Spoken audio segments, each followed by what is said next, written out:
Hello rock stars, welcome back to my channel जुकारा foundation. तो हमने जो सेकंड चैप्टर स्टार्ट कर दिया था वो चैप्टर क्या था? Human reproduction. उसके बारे में हम लोग थोड़ा सा इंट्रोडक्शन देख लिया था कि क्या क्या हम लोग को पढ़ना है और क्या क्या नहीं पढ़ना है। तो आज जो हमारा टॉपिक स्टार्ट होने सेकंड चैप्टर का पहला टॉपिक है, और वो टॉपिक क्या है? Male reproductive system. ठीक है, आज हम लोग मेल रिप्रोडक्टिव सिस्टम को कंप्लीट करने वाले हैं। और अगर हम बात करें मेल रिप्रोडक्टिव सिस्टम, तो मेल रिप्रोडक्टिव सिस्टम में हम लोग को क्या क्या पढ़ना है? पहला, pair of testis, accessory duct, accessory gland, और उसके बाद हम लोग पढ़ेंगे मेल एक्सटर्नल जेनेटिलिया। ठीक है, मेल का जो एक्सटर्नल जेनेटिलिया है उसके बारे में हम लोग पढ़ने वाले हैं। ठीक, पहले हम ये देख लेते हैं कि जो मेल रिप्रोडक्टिव सिस्टम है उसका लोकेशन कहाँ है, मतलब मेल के बॉडी में उसका लोकेशन कहाँ पर है। तो ये कहाँ पर होता है? Location located pelvic region.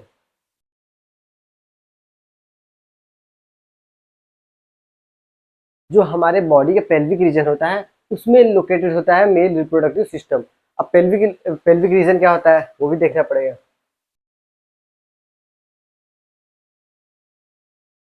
ठीक है,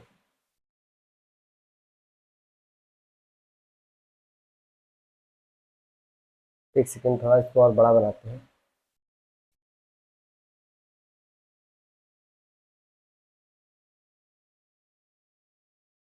ठीक, ये कोई क्या है? मेल है। अगर हम इसकी चेस्ट से लेकर यहाँ तक की बात करें, इस पार्ट को हम लोग, इस रीजन को हम लोग कहते हैं थोरैक्स। ठीक है, इस रीजन को हम लोग थोरैक्स कहते हैं। लेकिन अगर उससे नीचे इंटेस्टाइन तक, डायाफ्राम से लेके स्टमक, इंटेस्टाइन, ये सब जिसमें इंक्लूड होगा, इस पार्ट को हम लोग कहते हैं एब्डोमेन। ठीक है, इस पार्ट को हम लोग एब्डोमेन कहते हैं। उससे नीचे वाले पार्ट को, मीन्स यहाँ से लेकर यहाँ तक, इस पूरे पार्ट को हम लोग क्या कहते हैं? पेल्विक। ठीक है, पेल्विक रीजन। तो फीमेल का एक्सटर्नल जेनिटलिया यहीं पर लोकेटेड होता है। ठीक, आइए आगे देख लेते हैं। पहला हम लोग स्टार्ट करने वाले पेयर ऑफ टेस्टिस। इसे आप नोट कर लीजिए।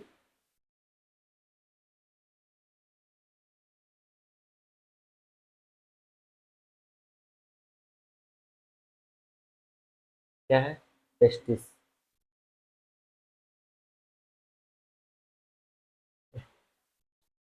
टेस्टिस क्या होता है?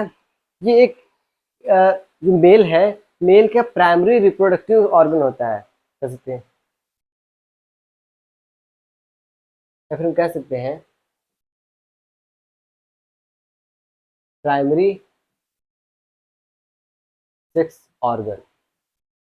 ठीक है, ये क्या होता है? टेस्टिस मेल का प्राइमरी सेक्स ऑर्गन होता है। ठीक है,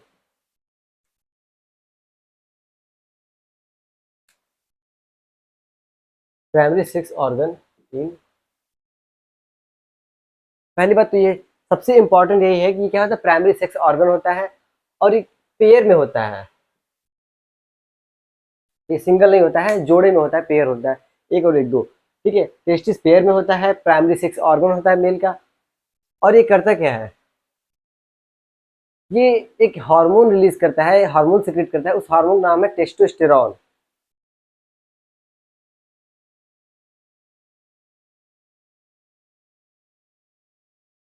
और वो हार्मोन क्या है? Testosterone.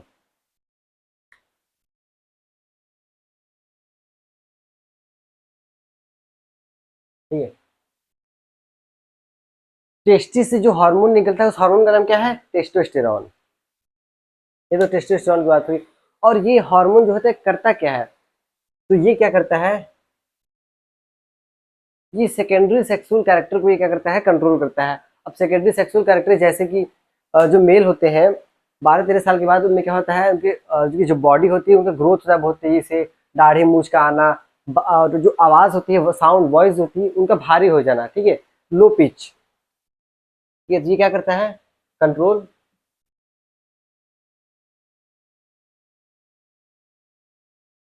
Secondary character in male. ठीक है, मेल में क्या करता है, ये सेकेंडरी सेक्सुअल कैरेक्टर को कंट्रोल करता है। और ये हार्मोन कहाँ से रिलीज होता है, टेस्टिस से निकलने वाला हार्मोन टेस्टोस्टेरॉन। और इसका फंक्शन क्या है, सेकेंडरी सेक्सुअल कैरेक्टर को कंट्रोल करना। और सेकेंडरी सेक्सुअल कैरेक्टर मैंने भी बताया, जैसे कि बॉडी का बहुत तेजी से ग्रोथ होना, ठीक है, दाढ़ी मूछ का आना, आवाज भारी हो जाना, स्पर्म का फॉर्मेशन, ठीक है। तो इन सबको क्या कहते हैं, ये सब सेकेंडरी सेक्सुअल कैरेक्टर होते हैं, कंट्रोल किससे होते हैं, टेस्टोस्टेरॉन से। और ये क्वेश्चन बहुत बार पूछा जाता है कि टेस्टिस से निकलने वाला हार्मोन टेस्टोस्टेरॉन। ठीक, अब आगे देख लेते हैं। और जो टेस्टिस टेस्टिस होता है वो लोकेटेड कहाँ होता है, located in extra abdominal cavity.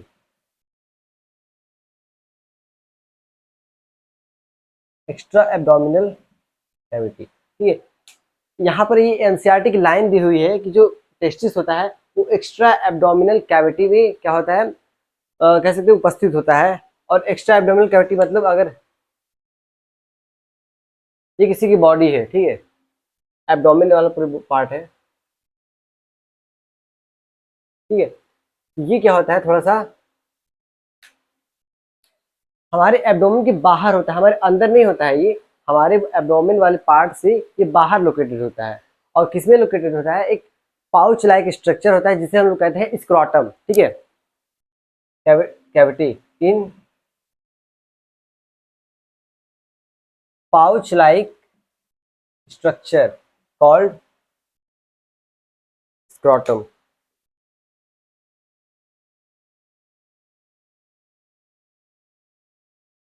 ठीक है। तो जो टेस्टिस होता है कहाँ पर होता है, एक्स्ट्रा एब्डोमिनल कैविटी में। एक्स्ट्रा एब्डोमिनल कैविटी में होने के बावजूद वो कहाँ पर होता है, एक पाउच लाइक स्ट्रक्चर जिसका नाम क्या है, स्क्रोटम, ठीक है। तो जो टेस्टिस होता है स्क्रोटम में प्रेजेंट होता है, स्क्रोटम में ही रहता है। और स्क्रोटम कहाँ होता है, हमारे बॉडी के बाहर होता है, ठीक है। इसीलिए हम क्या कहते हैं, extra abdominal cavity in pouch like structure called scrotum. इतना पहले आप नोट कर ली, फिर हम ये बताते हैं स्क्रोटम में रखने का रीजन क्या है, ठीक है। रीजन देख लेते हैं, इसको नोट कर ली।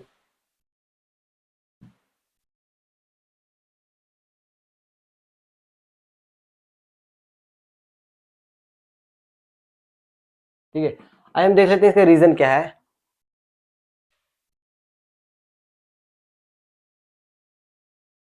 स्क्रोटम,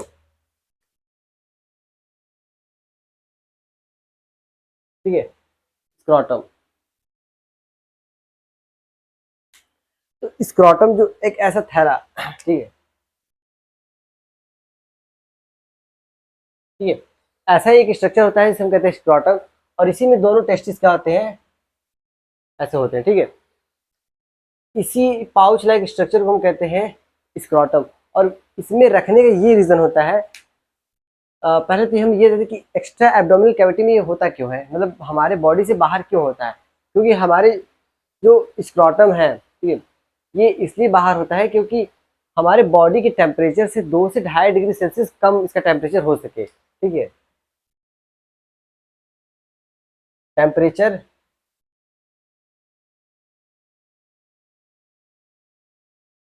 2 से 2.5 डिग्री सेल्सियस कम,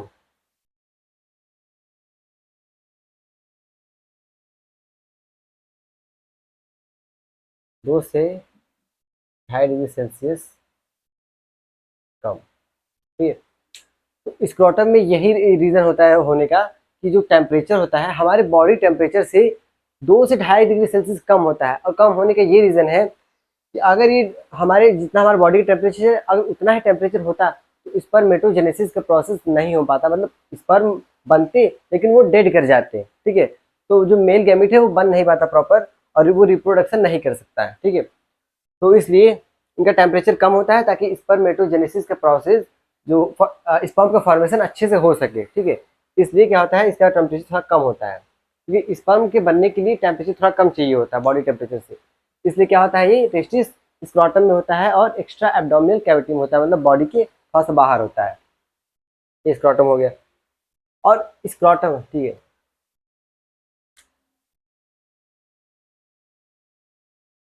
ये तो स्क्रोटम की बात हुई। अभी हम टेस्टिस पे ही चल रहे थे, ठीक है। तो टेस्टिस होता है ये टेस्टिस है, तो इसके बाहर एक कवरिंग पाई जाती है, ठीक है, डेंस कवरिंग होती है। उस डेंस कवरिंग को हम क्या कहते हैं, ठीक है, और इसका एक नाम है ट्यूनिका, ठीक है। तो टेस्टिस की जो कवरिंग होती है उसे हम लोग ट्यूनिका कहते हैं। अगर हम ट्यूनिका में बात करें तो इसमें 3 लेयर पाई जाती है ट्यूनिका में। ट्यूनिका में 3 लेयर, पहला tunica vaginalis, tunica vaginalis, tunica albuginea, ये ट्यूनिका एल्बुजिना, और थर्ड वाला क्या आता है, वेस्कुलोसा, ठीक है। ये 3 लेयर हो, 3 लेयर को अगर हम इसको साथ में अगर काउंट करें तो हम क्या कहते हैं इसे, ट्यूनिका कहते हैं, ठीक है, ट्यूनिका। और ट्यूनिका में बात करें तो 3 लेयर होती है, ट्यूनिका वेजिनेलिस, ट्यूनिका एल्बुजिना और ट्यूनिका वेस्कुलोसा, ठीक है। ये 3 लेयर, इन तीनों को हम क्या कहते हैं, ट्यूनिका कहते हैं। ये टेस्टिस की कवरिंग है, टेस्टिस से जो कवरिंग होती है उसको लोग ट्यूनिका कहते हैं, ठीक है। ये एक ऑप्शनल एमसीक्यू क्वेश्चन है, तो उसमें पूछता है कि टेस्टिस की कवरिंग किसे कहते हैं, ट्यूनिका को। ये तो कवरिंग हो गई। अब आगे बढ़ते हैं।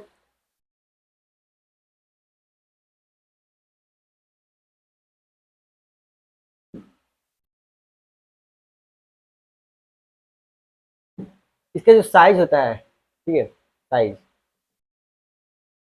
टेस्टिस का साइज, ठीक है,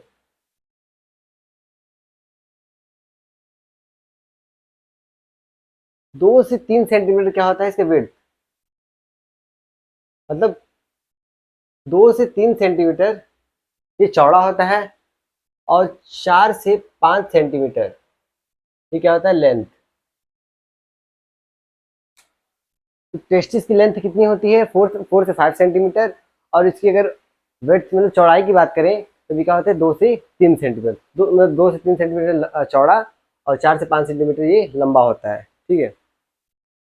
अब देख लेते हैं हम इसका स्ट्रक्चर कैसा होता है, ठीक है, इसका स्ट्रक्चर देख लेते हैं टेस्टिस का,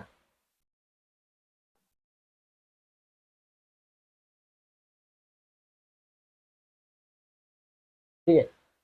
ये टेस्टिस, टेस्टिस जोड़े में होता है, मैं एक का ही बना रहा हूँ, ठीक है।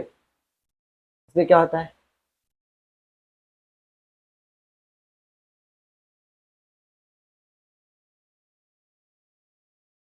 ठीक है, ऐसा होता है,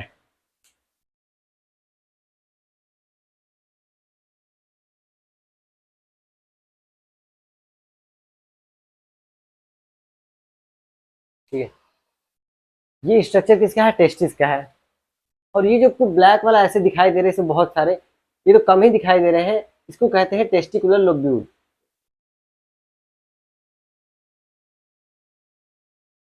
ठीक है, इसे कहते हैं टेस्टिकुलर लोब्यूल। और इसकी संख्या कितनी होती है, बात करें तो 250 से 300,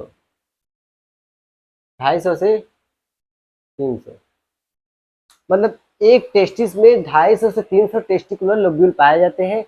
और अगर हम बात करें एक टेस्टिकुलर लोब्यूल में, ये जो आपको लाइन लाइन दिखाई दे रही है, एकदम ट्यूब, पतली से ट्यूब जैसे दिखाई दे रही होगी, सब में दिखाई दे रही हो, ठीक है, ये, इसे हम कहते हैं, इसे क्या कहते हैं, सेमिनिफेरस ट्यूब्यूल, सेमिनिफेरस ट्यूब्यूल, ठीक है। एक टेस्टिकुलर लोब्यूल में आपको कितनी सेमिनिफेरस ट्यूब्यूल दिखाई दे रही हैं, इसमें कम से कम एक और ज्यादा से ज्यादा 3 दिखाई दे रही है, मतलब 1 से 3 सेमिनिफेरस ट्यूब्यूल पाए जाते हैं ईच टेस्टिकुलर लोब्यूल में, ठीक है। तो यहाँ हम क्या लिख सकते हैं, 1 से 3, ठीक है। ये इंपॉर्टेंट क्वेश्चन है। टेस्टिकुलर लोब्यूल की संख्या कितनी होती है, 250 से 300। सेमिनिफेरस ट्यूब्यूल की संख्या कितनी होती है, 1 से 3 होती है। और बात करें तो इसमें टेस्टिस की, ठीक है, ये जो आपको खाली जगह दिखाई दे रही है, ये सब खाली जगह, जैसे अब ये स्ट्रक्चर है, ये स्ट्रक्चर, इनके बीच में ये सब जो खाली जगह दिखाई दे रही है, इस खाली जगह में कुछ सेल्स पाई जाती हैं। पहले तो जो खाली जगह है उसे हम लोग कहते हैं इंटरस्टिशियल स्पेस कहते हैं, ठीक है। ये सब क्या है, इंटरस्टिशियल स्पेस,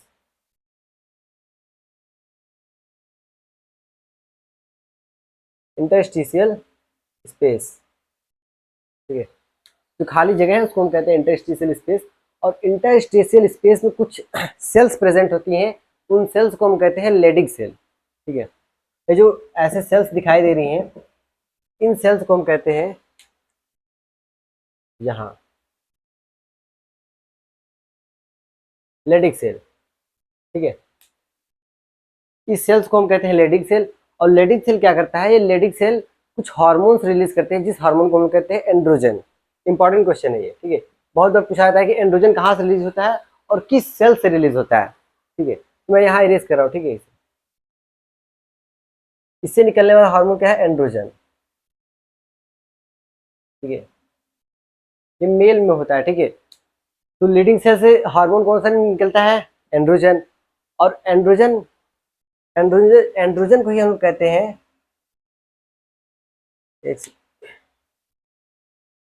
एंड्रोजन क्या है, ग्रुप ऑफ सेक्स हार्मोन। ठीक है, एंड्रोजन क्या होता है, ग्रुप ऑफ सेक्स हार्मोन। अगर इसके पहले हम लोग देखा था कौन सा हार्मोन, टेस्टोस्टेरॉन। तो हाँ, टेस्टोस्टेरॉन क्या था, एक सेक्स हार्मोन था।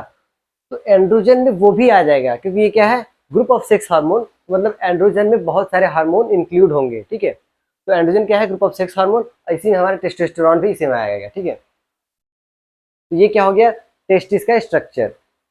अब हम देख लेते, अगर ये आपको दिखाई दे रहा है टेस्टिकुलर, एक एक टेस्टिस में 250 से 300 टेस्टिकुलर लोब्यूल पाए जाते हैं। और एक टेस्टिकुलर लोब्यूल में 1 से 3 सेमिनिफेरस ट्यूब्यूल पाए जाते हैं। ठीक है, जैसा कि यहाँ दिखाई दे रहा होगा, सेमिनिफेरस ट्यूब्यूल की संख्या 1 से 3 होती है। अब हम एक सेमिनिफेरस ट्यूब्यूल को बाहर निकाल के देख लेते हैं उसका स्ट्रक्चर कैसा होता है। ठीक है, मैं इरेज कर रहा हूँ इसे।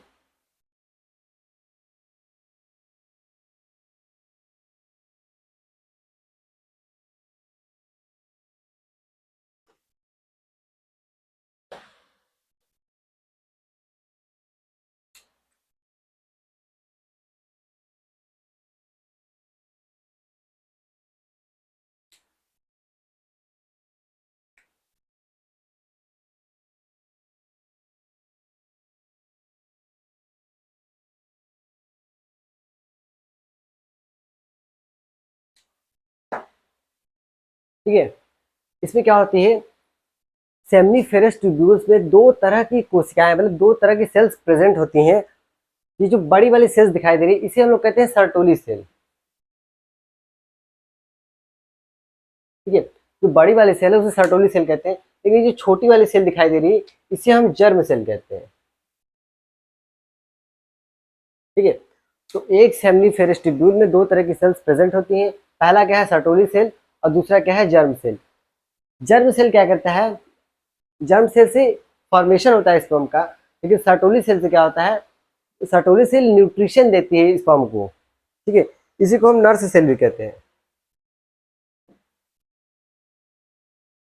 Nurse cell. ठीक है, सर्टोली सेल को भी हम लोग, सर्टोली सेल को ही नर्स सेल भी कहते हैं, क्योंकि वो न्यूट्रिशन देता है स्पर्म को। ठीक, पहले यहाँ लिख देते हैं,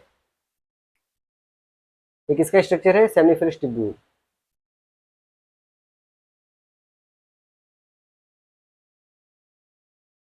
ठीक है, ये सेमिनिफेरस ट्यूब्यूल है। एक सेमिनिफेरस ट्यूब्यूल में दो तरह की सेल्स प्रेजेंट होती हैं। पहला क्या है, सर्टोली सेल, बड़ी वाली जो सेल है उसे सर्टोली सेल कहते हैं। जो छोटी वाली सेल है उसे जर्म सेल कहते हैं। ठीक है, germ cell, male germ cell, यहाँ लिख लीजिएगा नहीं तो कंफ्यूजन होगा, मेल जर्म सेल। ठीक है, मेल जर्म सेल। तो आज की टॉपिक था, मैंने स्टार्ट किया male reproductive system. Male reproductive system में 4 पार्ट हमने बताए थे। ठीक है, पहला pair of testis, accessory duct और एसेसरी ग्लैंड, और लास्ट क्या आता है, मेल एक्सटर्नल जेनिटिलिया। तो पहला जो था पेयर ऑफ टेस्टिस, तो टेस्टिस हम लोगों ने कंप्लीट कर लिया है। ठीक है, तो अगला लेक्चर जो हमारा आएगा उस लेक्चर में हम लोग कंप्लीट करेंगे मेल एसेसरी डक्ट। ठीक है, तो आज का लेक्चर यही हम एंड करने वाले हैं। तो आपके जितने भी दोस्त अभी स्टार्ट कर रहे हैं पढ़ना, सोच रहे हैं कि समर वेकेशन खत्म हो उसके बाद हम स्टार्ट करें पढ़ना, तो कोई दिक्कत नहीं, वो स्टार्ट करें आराम से, कोई दिक्कत नहीं। और यहाँ से कह सकते हैं, ठीक है, तो आप इसी तरीके से हमारे साथ बने रहिए, जो कि जुकारा फाउंडेशन है।